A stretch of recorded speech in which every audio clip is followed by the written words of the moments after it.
So today we're going to be checking out some Zombie Army 4 Dead War, which comes out in about a month or so, I think. Rebellion invited me up to London before Christmas to check out this game, so it's been a while since I've played it, but they also sponsored this video, so a big thanks to them. And basically, I'm just going to give you your first look at Zombie Army 4 today and, well, tell you a little bit more about the game. Suicider down. Zombie Army started as a PC-only spin-off for Rebellion's other game series, Sniper Elite. Sniper Elite V2 was the game that spawned these things, taking elements of Sniper Elite and then mashing them into a setting full of the undead, along with its own story campaign, so that you can make sense of all the chaos. Rebellion then combined these two along with a third installment, adding more story to make the Zombie Army trilogy. And that also marked the first time that these games came to the consoles. And now we have the fourth installment, Zombie Army 4 Dead War, its own fully fledged title. And it takes place after the events that transpire in the first three.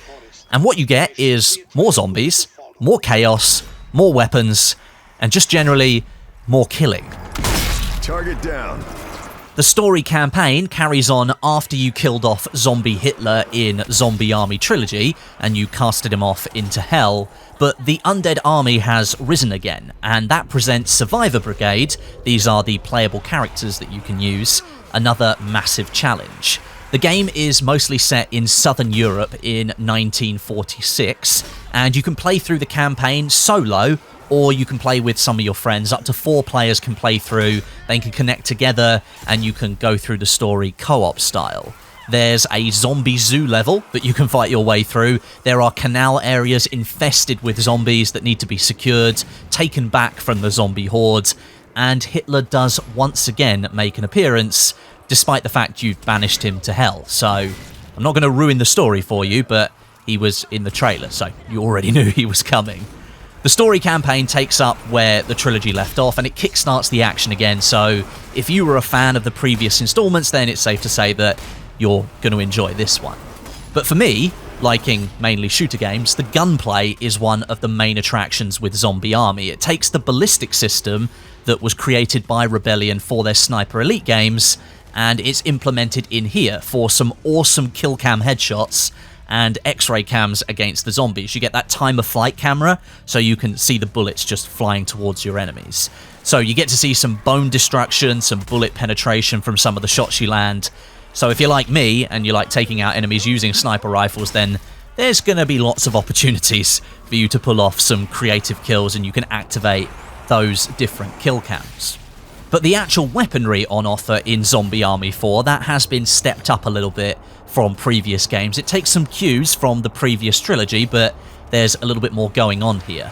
There are now new elite zombies that brandish powerful weapons like flamethrowers, miniguns, and even the Preacher shotgun from the Zombie Army trilogy.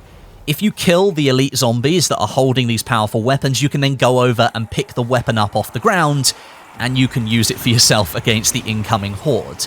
In my playthroughs, enough of these weapons were dropped during the co-op section of the campaign that everyone in our 4-person squad could pick one up one at a time and then have a go with one, which is really good. And my favourite was the Preacher shotgun. It was an absolute monster. It's like this trumpet-looking thing, and it blasts all the zombies back in the crosshairs and then kills them in a single shot, and that makes it really good if you're like clearing out a room or something, or if you've got several zombies in one location and you manage to group them together, then you can take them all out at once. But beyond these awesome new weapons, there are still more zombie types that you have to watch out for. There are grabber zombies, there's shadow demons, there's these explosive suicidal general zombies that run at you, that make you panic, and much more besides. And there's even a zombie tank that you can take out, which admittedly did take us quite a long time to get rid of because no one in our group thought to try and use explosives. I know, what a bunch of noobs we are. Zombie Army 4 also steps up the progression and the customization elements compared to the previous games. There are different upgrades that you can apply to your weapons, so for example, if you wanted a Tommy gun that fired lightning at the zombies, then yep, you can go ahead and do that if you want to.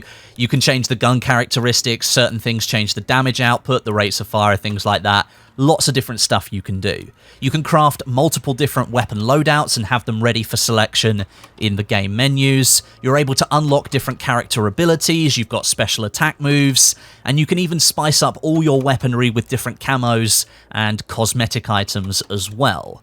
There are also special melee combat skills built into the game, so you can barge through massive crowds of the undead, you can run up to them and stamp on their heads, or you can whip out your combat knife and you can stab them right through the skull. It's brutally amazing when you see that animation. It made me laugh, it was that good. But arguably, for me at least, if there's a zombie game out there and you want people to talk about it, it needs to have some kind of Horde mode.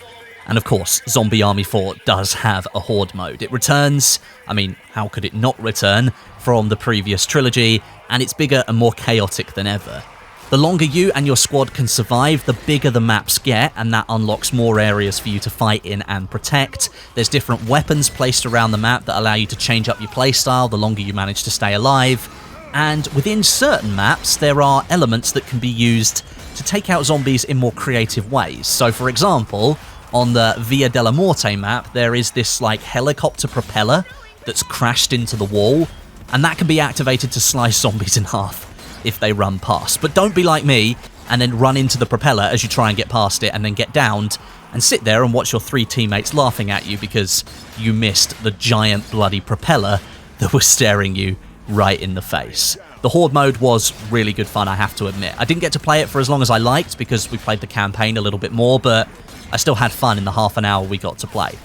So overall, of the 2 short hours hands-on time that I had with Zombie Army 4, I can say with confidence that I enjoyed myself. Playing through the first couple of story missions with friends meant that we could all help each other out, we were all finding our feet, and I was using a controller on console, and of course most of you know I'm a PC gamer, so that didn't go down particularly well for the first 15 minutes, but everyone helped each other out, we picked each other up a couple of times, and we moved on to the more open elements of the levels that required a little bit more time and strategy.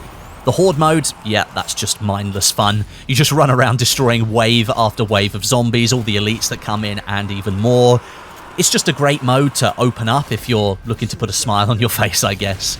And, well, yeah, that's pretty much it. That's your first look at Zombie Army 4. I'm going to leave it there, and I'll probably be back at the launch of Zombie Army 4 with a proper playthrough of some of the missions. I really like Rebellion Sniper Elite games, and because Zombie Army 4 is built on the same engine as Sniper Elite 4 and has many of the same characteristics, I've kind of already got that experience on board, so I'm hoping for a nice smooth transition over. But a big thank you for watching today, a massive thanks to Rebellion for sponsoring the video and letting me record some gameplay of it. If you want to get some more information on Zombie Army 4, there is a link in the description, so go and click on that if you are interested. But until next time, my name is Westie, and I'll catch you guys in the next video.